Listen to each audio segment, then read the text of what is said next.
First of all, I need to warn you, I don't know English, I only use it. Yes, 7 years ago I came to this country, I didn't know English at all. Now I'm much better, I can understand myself. And as you notice, all people call me pastor, and it is not because they respect me, it is because they cannot memorize my name. But yes, as you heard, 4 years ago, I received a call from Southampton to be a pastor, and I was very proud. So I called my best friend that I would like to say, as David said for Jonathan in the Bible, your love to me is wonderful, passing the love of woman. But today it could be understood different ways. So I call my best friend, and as soon as he picked the phone, I proudly announced, ladies and gentlemen, I'm starting my pastoral journey from Southampton. To what he responded, well, Titanic started from there as well. And I said, thank you, you give me perfect icebreaker. But why we know story about Titanic? It is because of the movie. Very few of us were reading the history about that. Someone told us the story, and this is something that we need to preserve. Stories. There is more important ship that left Southampton. Some of us know about it, some of us not. But Mayflower is much more important ship that left Southampton. And this is a story that I want to tell you. And this is a story where our history begins a little bit earlier. It was time of Queen Bloody Mary. And I didn't know that word bloody can be swear word as well. So when you put this word next to the queen, it is okay. But when you put this word next to the foreigner, then it is not okay. So I don't know, it is okay to be a queen, but not foreigner? I don't know. I'm still learning English, and this is process. But this lady, she got nicknamed Bloody Mary because she hated Protestants. So she was Catholic, and she wanted to kill Protestantism in this country. She killed around 300 pastors. So if my colleagues are complaining that pastoral work is hard today, you need to remember time of Bloody Mary. They ran to Switzerland, which is not that bad country. But after her stepsister came, Elizabeth I. And she was Protestant. And she wanted to bring Protestantism back in the country. And she even brought those Protestants from Switzerland. They were with Calvin over there. But when they came to the country, they saw that it is more or less just name change. And they wanted to purify church here. And people here didn't like it that much, so they started to call them Puritans.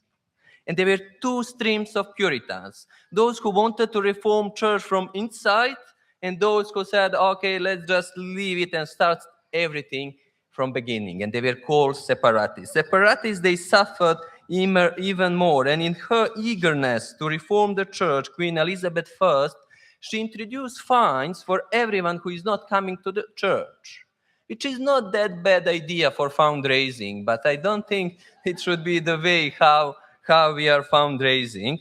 So separatists, they ran again to Netherlands. In Netherlands, it was secular environment, so they were not happy. In that time, King James came and he sponsored the Bible. A majority of Christians, even today, they prefer his version of the Bible. So he was very significant for the church on British Isles and for all Christendom. But he didn't like those Puritans that much. And they contacted him and said, yeah, King, we know that you don't like us much, but you hate even more Spanish people, and they are about to take the new continent that is discovered. Could you please give us freedom, and we will pay your tax, so send us over there. He agreed, and he gave them two ships, Mayflower and Speedwell. And they met in August 1620 in Southampton.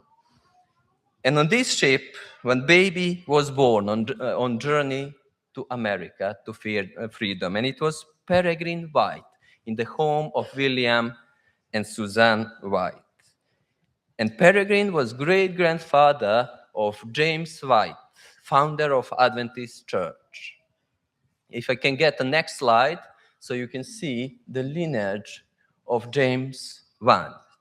And he kept from his father metal piece of the shoes, and he kept it as a memorial stone in the family. And this is something that I learned since I came to this country. Preserving history is something very, very important. And we, as an Adventist church, we started our journey in Southampton again when the good friend of James White, John Laboro, came to Southampton in 1878 with his friend William Ince, who was a guy from this area. And they started church just across the road at the number 252. And first baptism was February 8th, 1880. And now we are just across the road of historical place where first Adventist church was founded on British Isles. So we can say our story started with Mayflower and came back in this country. And in 1895, we purchased the church just down the road, 157, and we worshiped there for 130 years. And in September 2024, we were informed that this church is on sale.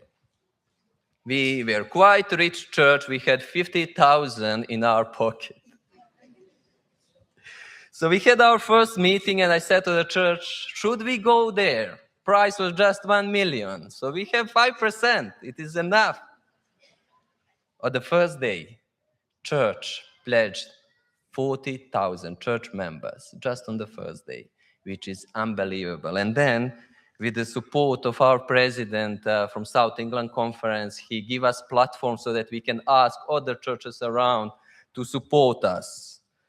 So we had our first viewing in October 2024.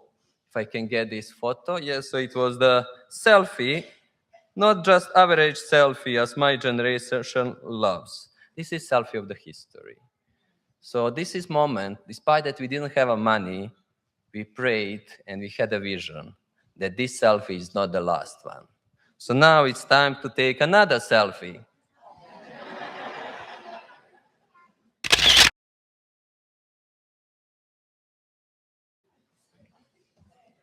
Building without people is not the church.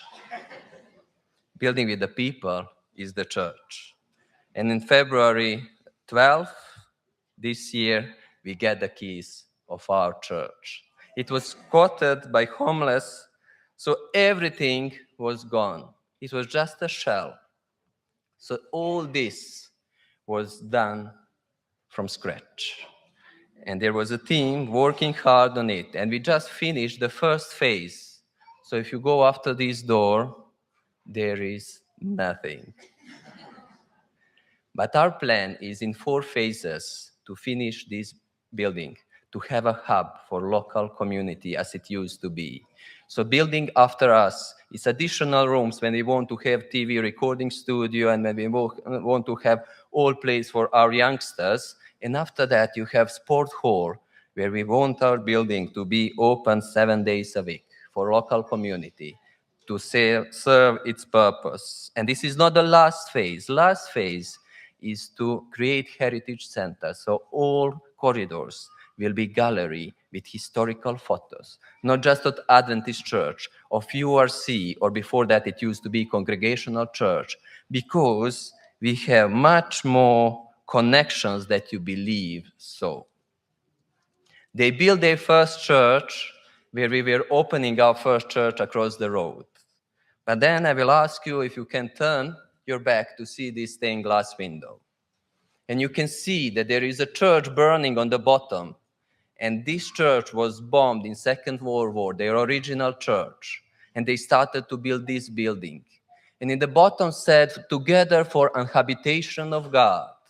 And for 10 years, while they were building this church, they worship in our church building. On Sundays, we were worshiping on Saturdays. So we are not new in this church. We are keeping our friendship together. So I think this part of the history needs to be preserved. And everyone in the church was so eager to help. Sister Grace, she take care of all fire alarm system and health and safety and her company to make sure that this is a safe place. Davis and Uvis, they took care of the media. They were working during the day, and in the evening, up to 1 p.m., they were setting up all system.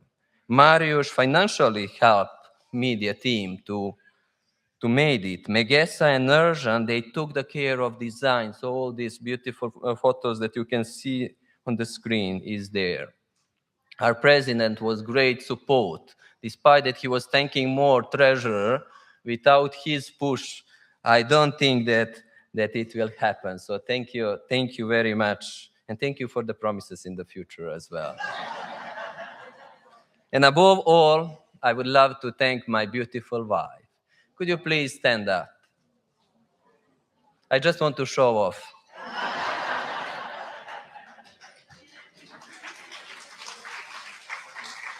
Thank you for all support that you give me, despite that you said during this process that I should get married with a mobile phone, because I was so busy with it.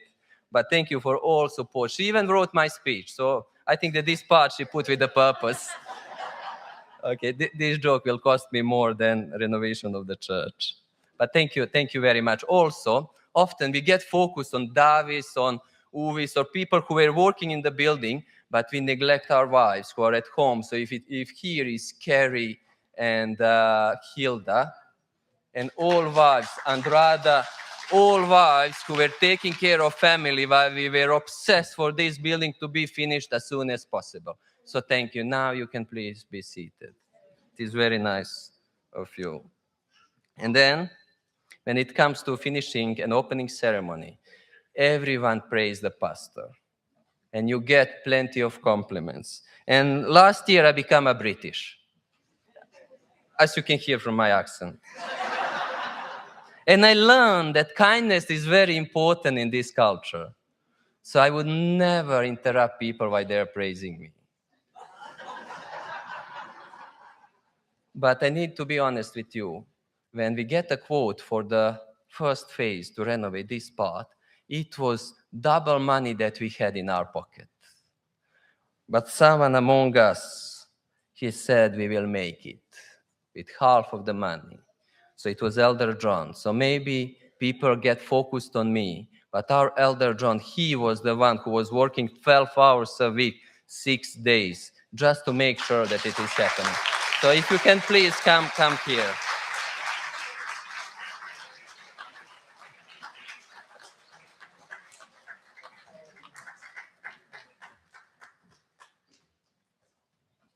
Here is a small present and gift for him so that you can.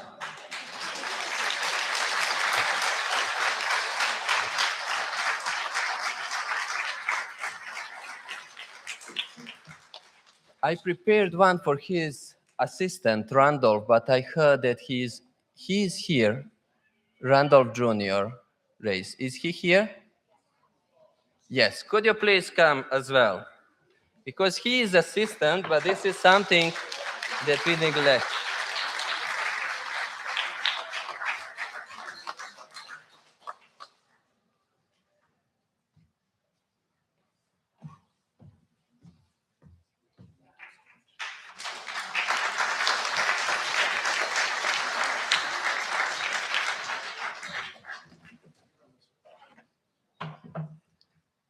They were working tirelessly. Last few days, Randolph was absent. Did I say that? He was not here working. Okay, let's put it this way. Because he got a beautiful gift. His wife gave birth to his second child. My English is not Englishing anymore, so I need to finish here. I just want to thank all church for all donations, all supports. Whenever we needed help, people were going over their limits. All those windows, we didn't have money for it, so it was donated by particular members. So soon we will put engraved plaques above each window with the names of people who donated. In this corner there would be a list of names who donated to make this possible.